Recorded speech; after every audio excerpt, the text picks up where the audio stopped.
welcome back to another video. Today I have something very exciting for you. We're going to be making the Celeste vest, I guess that's what I'm calling it.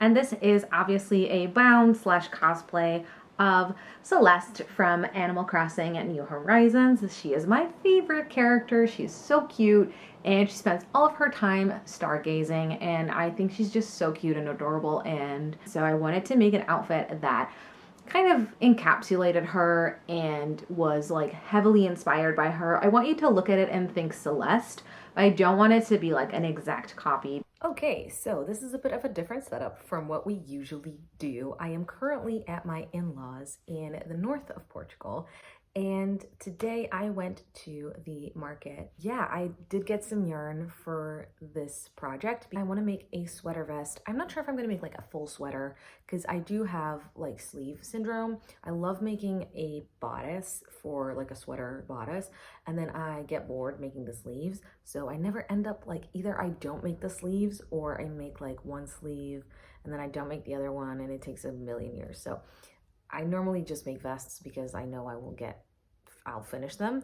So I did get extra yarn in case I do want to, you know, end up making the sleeves. I'm going to do like the herringbone on the front, and then the back is going to be just solid color as well as the details like the ribbing and stuff.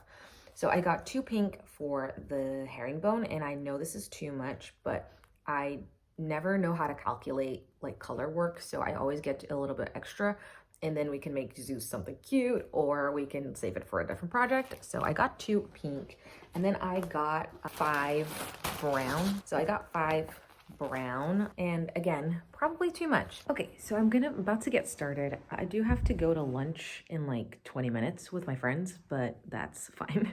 20 minutes is plenty to start crocheting. So I have this sweater vest here that I actually got for Christmas yesterday, and it's really cute.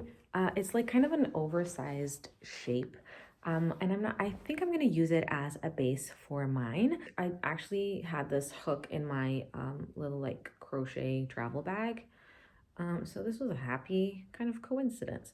I'm using a number 4 hook, 4mm hook, and this is like, that's what the yarn label says, 4 to 4.5, so that's fine. So what I'm gonna do is I'm gonna start a chain as tall as I want the ribbing to be, so like this size. And then once I have that size, I'm gonna add another, like 1 more. I'm gonna skip the first chain, and then I'm gonna do half trebles along the chain. I use UK crochet terminology, so I think in the States you would call these half doubles. So once I get to the end, I'm gonna chain 1, turn over my work, and then I'm gonna do half trebles but in the back loop.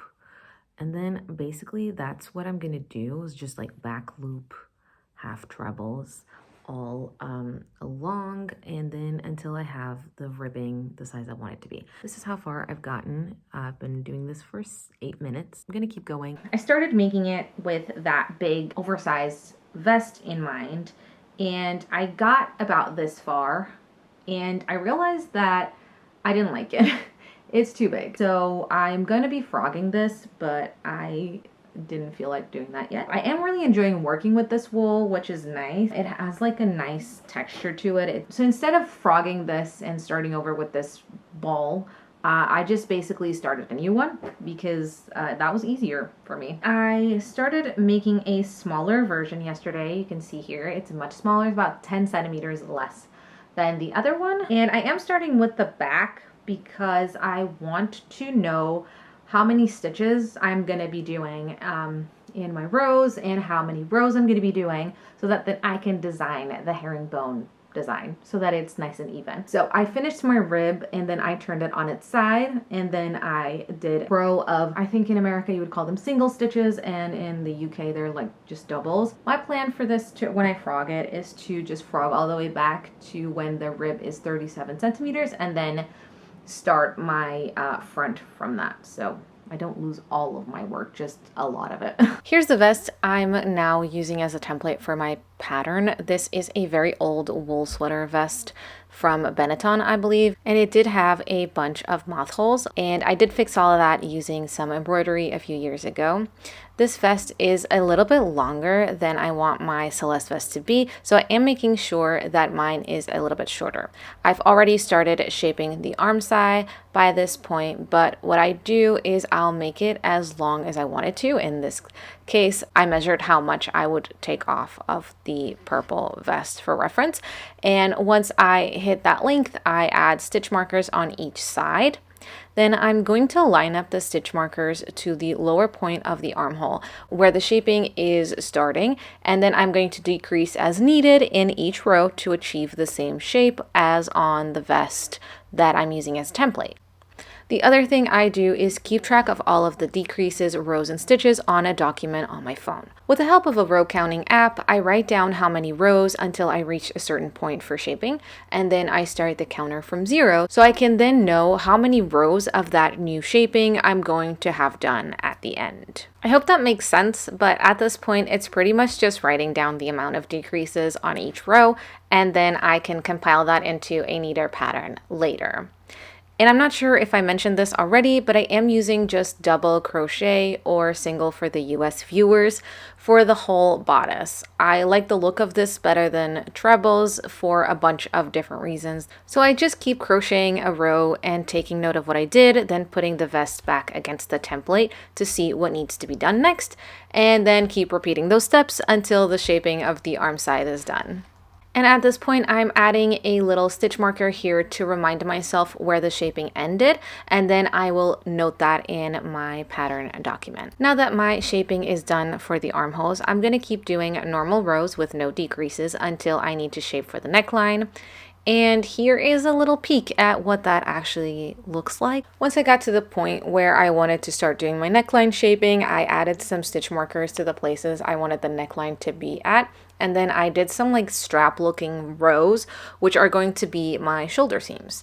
I took note of that and did one side first until I was happy with the size, and then repeated that for the other side. And then when both of my sides were done, that meant that my back bodice was done and that it was time to work on my pattern design for the front. To do that, I first cleaned up my pattern on the document I've been working on, and then I used Stitch Fiddle to start designing. I'll link it below. I put in the specifications of the project, like the type of craft, the size, and a few other specifications, and then it took me to a blank page to start designing. I added the colors that I wanted, and then I started playing around with the design. I wanted the bottom row to be brown so it didn't clash with the ribbing. Yeah, I just kind of kept playing around with it. This here that I'm doing on screen is not the final design. It's just kind of a first draft where I'm thinking about placements and the sizing of the herringbone. When I was done with my design, I started frogging the first attempt I made at the back of the vest until it was the same size as the now finished back. Then I added my first row of double crochets, which need to go in the side of the ribbing.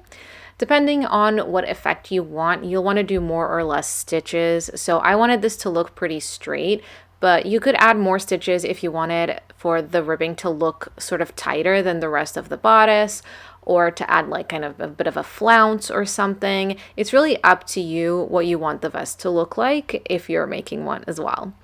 I don't typically count this row because I need it to become almost like a chain to build the rest of the piece on. So once I'd finished it, I printed out my design and started working on it. Whenever I'm doing color work, I like to add a stitch marker to one side of the rib just to tell me what the wrong and right sides of the fabric are. It doesn't really matter which is which, especially in my case, as this pattern is just a geometric repeat.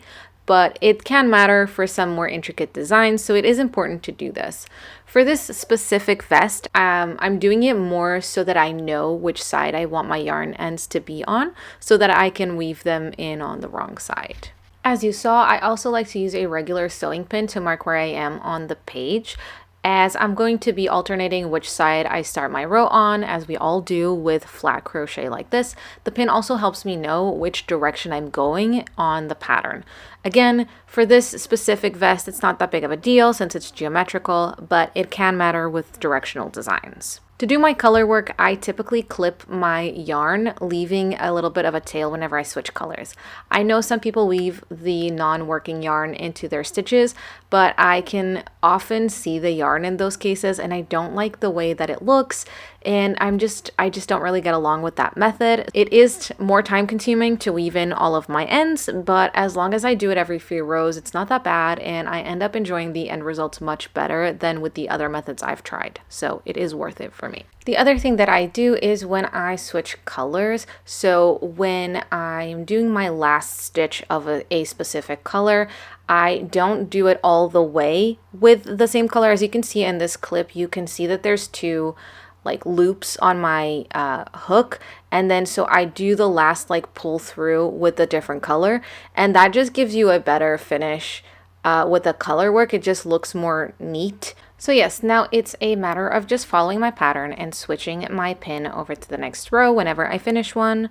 I take this along with me to work on whenever I go out for coffee or after dinner on the sofa. So I do use a little pouch that I got as packaging from the Body Shop. Very much not sponsored. But yeah, this little pouch is perfect for taking my crochet along because it kind of doubles as a yarn bowl too. So a few days later, after I'd been working on this for a few days, in the evenings, I did realize that the front was coming out a bit smaller than the back. And that's definitely because I accidentally used a tighter gauge when doing the front. So I am trying to stretch it out a little bit. This was around the time I started shaping for the armholes, but I found that the shaping was way easier on the front because I had already got the pattern telling me what to do. I will be leaving the pattern as a PDF that you can download if you want to, both the color work grid and the loose instructions for the back, so that you can use it if you like. But obviously I made this in my size for this yarn, so I don't know how to grade patterns and honestly don't really want to do it for this, but feel free to use it if you like. And of course, if you do end up using it, make sure to tag me or send me the photos because I would love to see them. Anyway, this is all very repetitive. You just do the same thing over and over. So let me show you how I weave in my ends. I do this every few rows so it doesn't get too overwhelming, and I use an aluminum needle with a flexible eye. It came in a set of 3 sizes, and I will be leaving that linked below. So the ends that are on their own, I weave in to my stitches, usually in 2 directions to secure them. And then the ones that have other tails close to them, I tie it in a knot before weaving them in just for a little bit of extra security. And once I've done that batch of weaving in the ends, I move on to do a few more rows of crochet, and I just keep doing that until I'm done with the front. When I have both the front and back done, I'm going to lay them with right sides together and clip at the shoulders and side seams with magic clips. The front is a little bit smaller, but I'm trusting the process. And then I'm going to be joining the front and back with slip stitches. Again, there's a lot of different ways you can do this, but this is my favorite. I do a slip knot as usual and go through both the front and back stitches, and then I slip stitch. And I just repeat that for all of my seams. Okay, so I've just been trying this on. Look how cute.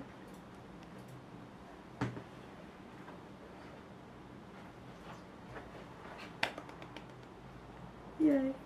I went ahead and did the ribbing for the first armhole off camera because I wanted to test out the sizing, but here's how I do this ribbing straight onto the vest. I do a slip knot and slip stitch at the side seam, and then I chain however many stitches I want plus 1. Here I did a 6 chain. Then I did half trebles in the chain as I would normally do, and when I get to the edge flush to the armhole, I slip stitch the ribbing to the armhole and then slip stitch again a little bit further on to start my next row. I turn the work and do half trebles in the back loop just like I would for any ribbing, and chain 1 at the end, turn my work and repeat until I get to the vest. Again, slip stitch to the ribbing to the vest and slip stitch again further on to start my new row. Depending on how you want the ribbing to look, you'll want to do more or less slip stitches, closer or further apart, but that really depends on what you want to do. So then I continued to repeat those steps until I came to the start of the ribbing and joined the 2 ends of the ribbing with slip stitches, just like I did for all of my other seams. And once I done both my armholes, I repeated that for the neckline, and just like that, we're ready for the reveal.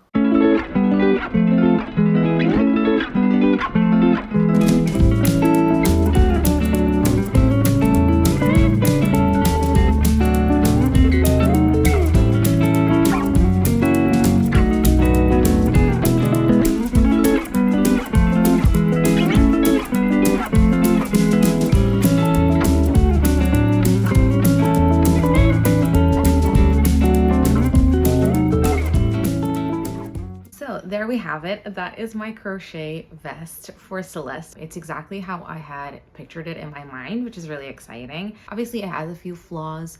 I think the ribbing isn't exactly the same on both sides. It's handmade crochet. It's fine. It's bound to have some mistakes and some imperfections, which is what makes it special. I'm really excited to show you the other things we're making in this series. So next week, we're going to be working on the skirt. So make sure you are subscribed so you don't miss that. Make sure you're following me also on Instagram or TikTok or wherever you consume your content, because I do usually post what I'm working on and progress shots and all sorts of things like that. Thank you so much for watching. I hope you enjoyed this video, and I will see you in the next one.